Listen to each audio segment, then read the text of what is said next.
Wakazi wa vijiji vya Seretut na Cheptoriet na Waldai katika eneo bunge la Belgut wameungana kujenga daraja la muda linalounganisha shule na soko la kijamii ili kuondolea wanafunzi hatari inayowakodolea macho wanapovuka mto kwenda shuleni.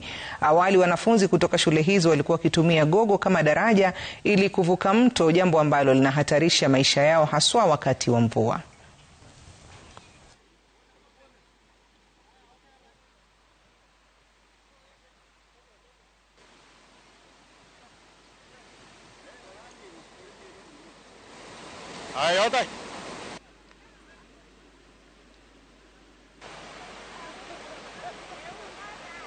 Tumeweza kukuja leo kama wakaaji wa Waldai na Cheptoriet Seretut ili tuweze kutengeneza hii mto, sababu wakaaji wa area hii wameumia sana kwa muda mrefu. Vile wanakijiji wamejaribu leo kuweka daraja, hivyo basi kama shule tunasema pongezi sana, ingawa haijakuwa daraja ambalo ni la kudumu, lakini pia tunasema asante, tukitarajia usaidizi mwingine utatoka ili wanafunzi wetu wawe wakifuka kuja shule na kurudi nyumbani salama salimini. Nasirika sana, watu wote nasirika kabisa.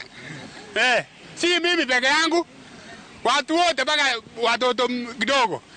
Sasa sisi nataka barabara hapa naunganisha Kiptule mpaka Kabianga mpaka Sosio mpaka Kericho Tao.